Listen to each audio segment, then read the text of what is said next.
Hello and welcome to Reimagining Love. I'm Dr. Alexandra Solomon.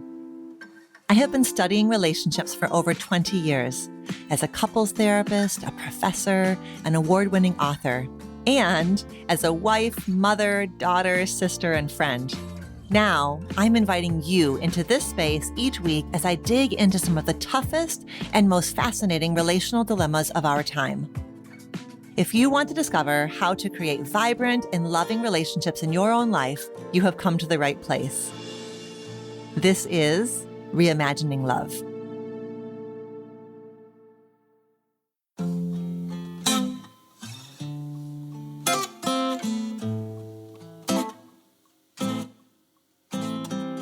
Hey there, welcome back to Reimagining Love. Okay, I am circling up with you here at the end of summer. So I'm thinking about you as your summer is winding down. Maybe you've got kids going back to school. Maybe you've got a shift in your schedule, or maybe you're just, aware of like the shift in the weather and the season and the calendar and anything and everything that means to you. So let's gather up here. And, here on Reimagining Love, we've been doing some experimenting this summer with the podcast. And some of that has been the mailbag episodes where I've been addressing your questions directly, which has been really great for me to dive into that. And our fourth and final mailbag for the summer aired last week. But I do hope you're going to keep sending me your questions for future episodes. So you know that you can go to the show notes and get the link there. And then today we are going to circle up to our third of a very special kind of episode that we've been trying out this summer that we're calling R&R, Revisit and Reflect. And here's the setup for the R&R episode. We're living in this time of information abundance that is sometimes actually more like the fire hose of information overload. And a lot of that information is about mental health and it's about relational health.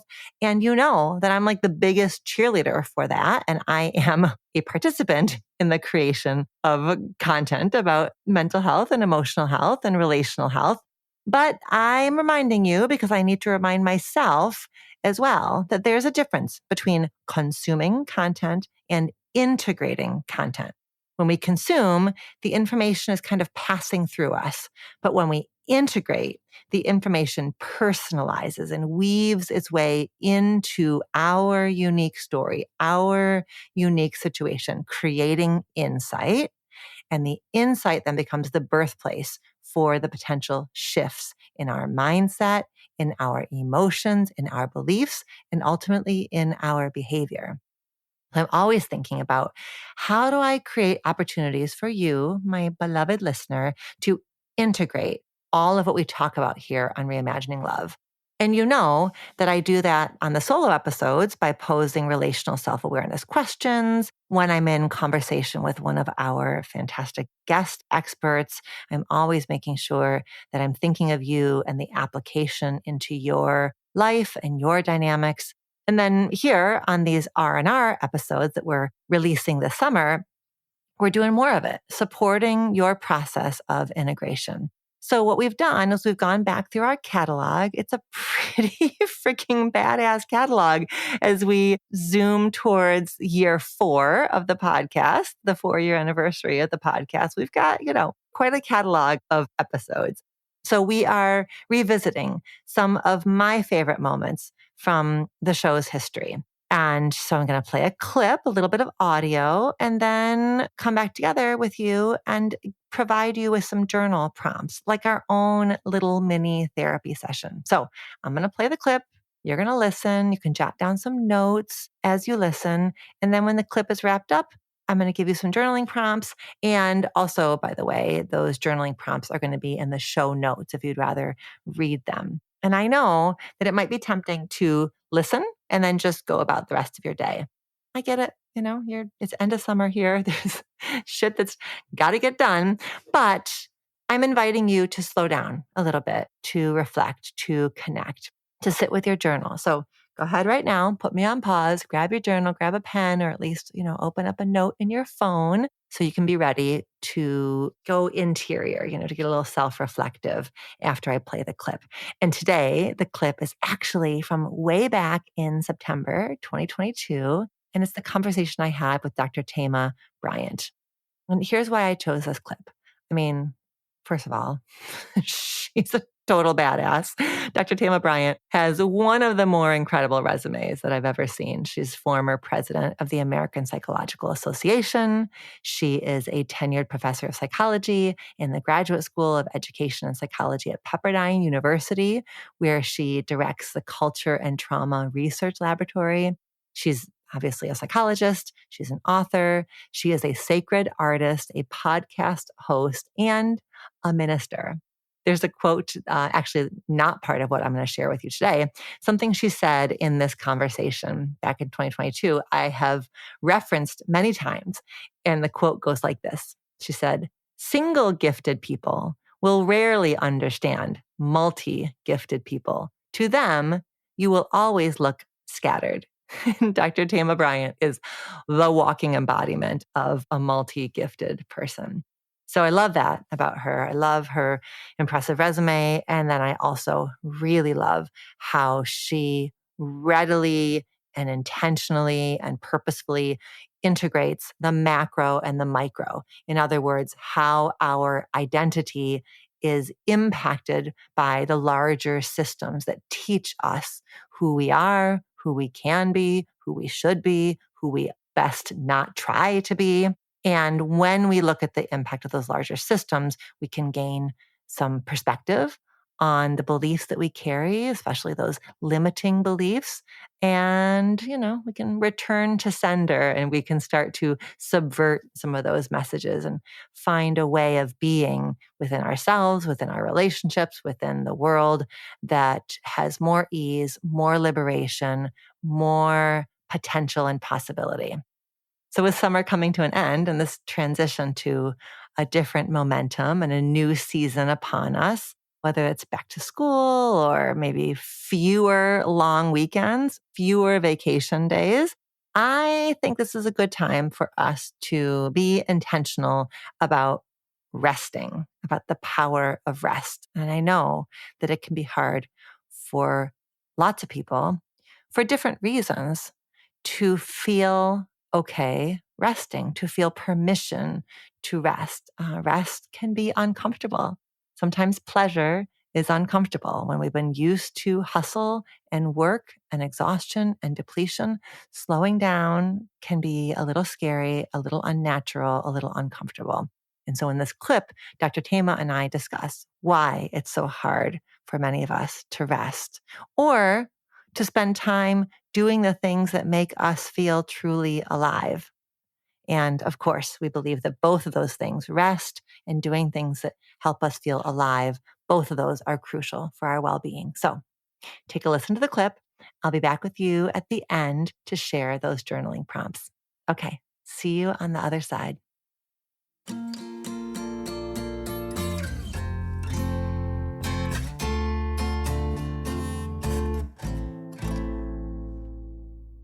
What stands out to me so much about your work is how it is founded from the ground up in a deep and abiding understanding of how identity is inextricably bound with the larger systems, which means that systemic oppression, racism, sexism, ageism, homophobia, etc., is a mental health matter. And so when you talk about a woman who feels like she can't make the none of the above choice, that points us towards sexism, which intersects with all of her other identities, right? Around how that her worth is defined through her relationship status. But that is the heart of what you do, right? Is looking at self in the systems.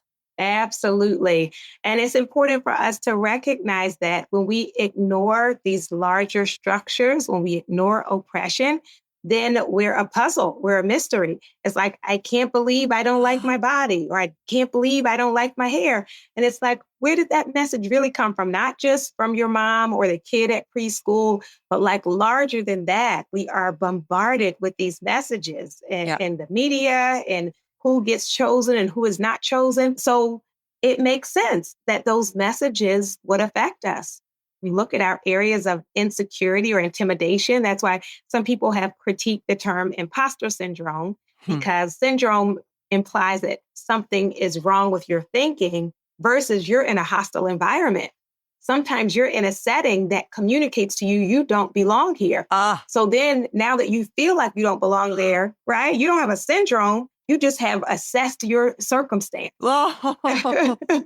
When we make personal that which is systemic, our only possible conclusion is that we are broken, damaged, wrong. That's it. So feeling incapable, ineffective, and what a heavy weight, especially anyone who comes from a historically excluded identity. A lot of times when we get in these places, there's a weight to it, the weight of representation, where people are thinking your success or failure speaks to everybody from your group. And it doesn't just start with adulthood. Kids can feel that like they have to represent their whole community, like in this moment or with these grades. And so needing space for our humanity, for our compassion, for our worthiness separate from our busyness. Right. I see this so often with my students at Northwestern who are either first generation in their family to go to college or from an underprivileged community and at Northwestern. And it's this like dialectic, this tension, this both and of that awareness of the deep pride that their neighborhood has, that their family has, that they have, and releasing that heavy weight on their shoulders of, I have to get this just right in order to prove. That balancing act, right? Because the reality is there, and people do make assumptions about your whole group based on like what you do in these moments. Right. And then at the same time, inviting some ease into your life of like, can you ever rest? Can you ever have fun? Can you ever relax? Can you ever enjoy?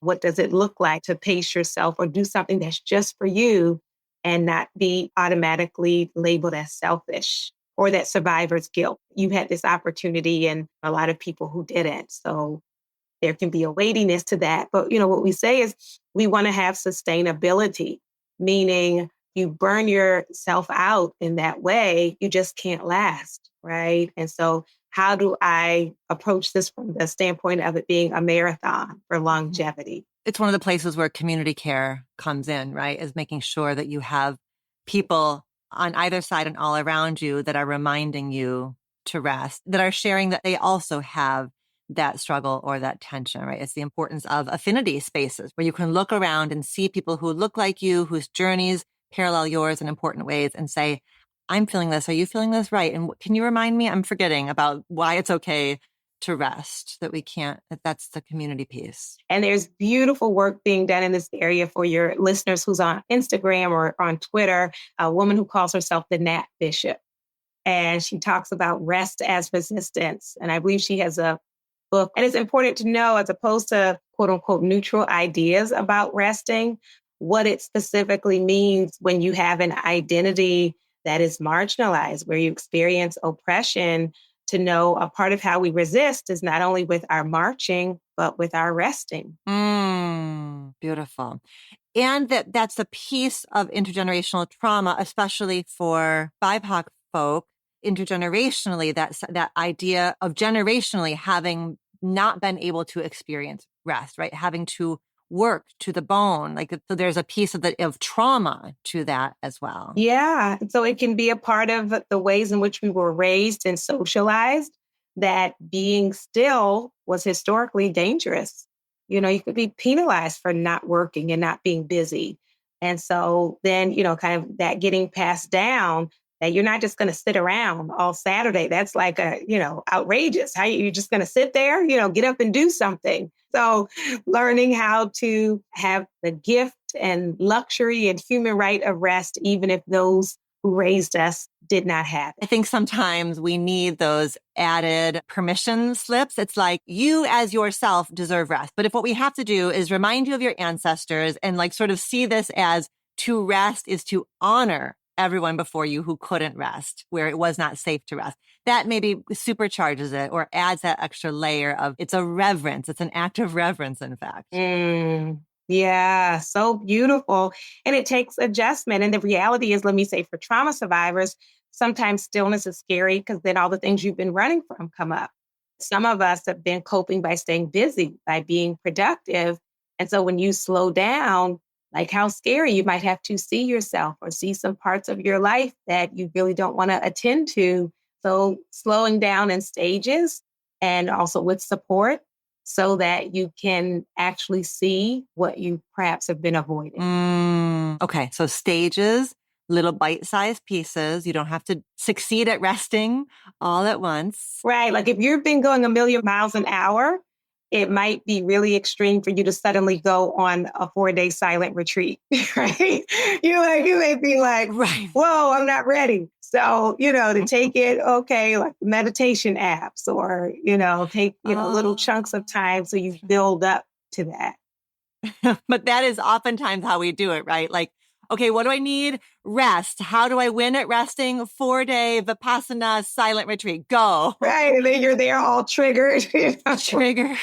That we get to make any of these shifts slowly. Also, like with a sense of it's an experiment. I'm just going to notice. I'm going to notice what happens. And, our emotions are information. So paying attention to what do I notice when I slow down? What do I notice if I go to bed early? What do I notice if I turn my phone off and turn the TV off? Like, then what? So starting to pay attention to that. And that will also get us in tune with how do I feel when I'm thinking about work or going to work? How do I feel in the presence of certain people versus the presence of other people? That's our emotional intelligence because many people were raised with that toxic positivity. Don't complain. You can never say if you're having a quote unquote negative emotion. So they may not even be tuned in or aware. But it's important to know what frustrates me, what disappoints me, what am I feeling resentful about, to know myself. As I say, with homecoming, it is telling yourself the truth and then living from that truth. What is the truth? Then I have to tap in and tune into myself to know what is true.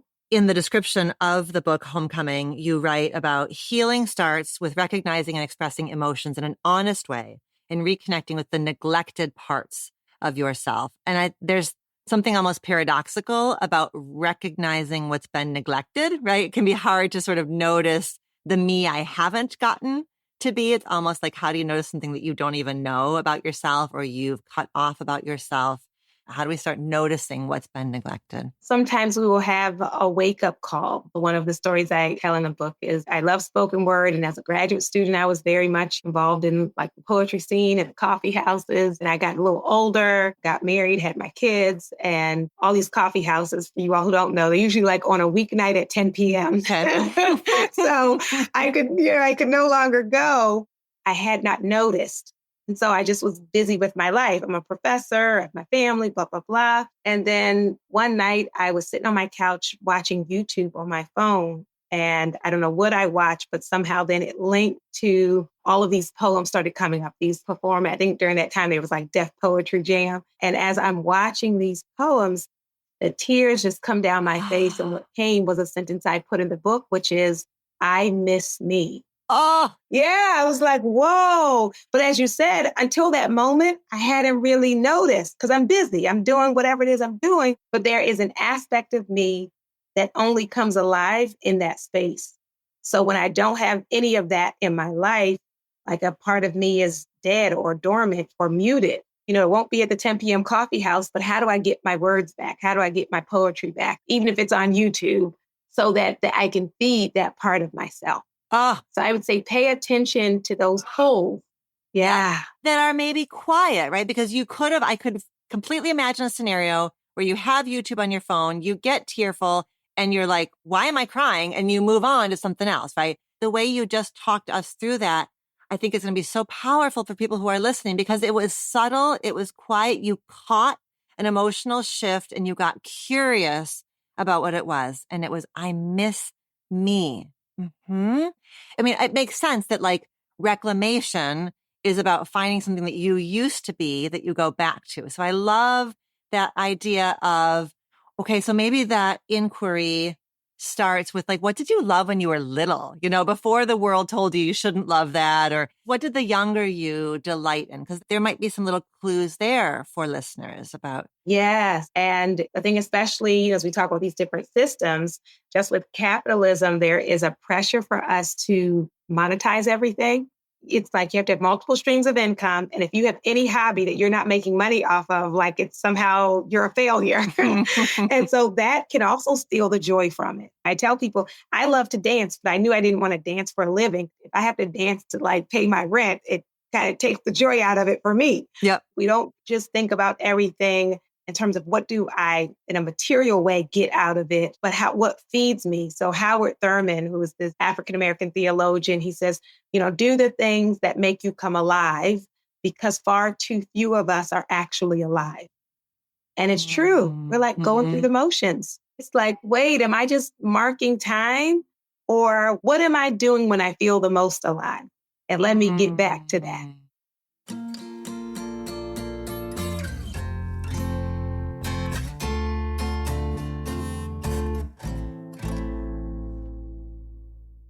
Okay, there is so much good stuff in this conversation. I hope that you enjoyed revisiting it or maybe hearing it for the first time if you are a newer listener. So it's now time to get out your journal or pull up your app and respond to the following questions. Here we go. The relational self-awareness questions. Number 1, how do the macro issues of the world shape your sense of yourself in this moment today? What do the voices in your head tell you about your worth? Did that voice come from you? How might you show up differently if you rejected what the voices told you when they told you negative things about your worth? Number 2, what's your relationship with rest and stillness? If there's some discomfort there, what perhaps keeps you from feeling at ease while resting? What does it feel like in your body to be still, to do nothing, to not be, quote, productive? What does doing something just for the sake of doing it, not as a means to an end, but just to be in the moment? What does that feel like? In fact, what's coming up for you as we sit here together right now? Number 3, what comes to mind when you are being invited to reconnect with perhaps some neglected parts of yourself? Number 4, what are you doing when you feel the most alive? What's the setting? What's the context? What time of day is it? What are you up to? What are the constraints to entering that space that makes you feel most alive? What perhaps keeps you from feeling entitled to make space for that which makes you come alive? Number 5, what is a pledge that you can make to yourself this week to carve out even the tiniest bit more space for rest, for stillness, for doing that which makes you feel alive? And if and when you carve out a little tiny bit more space, can you just notice and land and savor how you feel when you enter that space of rest and stillness? Okay, enjoy your journaling, and I will see you next time here on Reimagining Love. Do you have a relationship question that you want answered on the show? Visit reimagininglove.com to send in a written or audio question. Questions can be about intimate partnerships, family relationships, friendships, you name it. If you're looking for more love and relationship content, you can find me on Instagram at dr.alexandra.solomon or visit my website, dralexandrasolomon.com, where you'll find my blog as well as the Intimate Relationships 101 e-course based off of the popular class I teach at Northwestern University. Thank you for listening and see you next week here on Reimagining Love.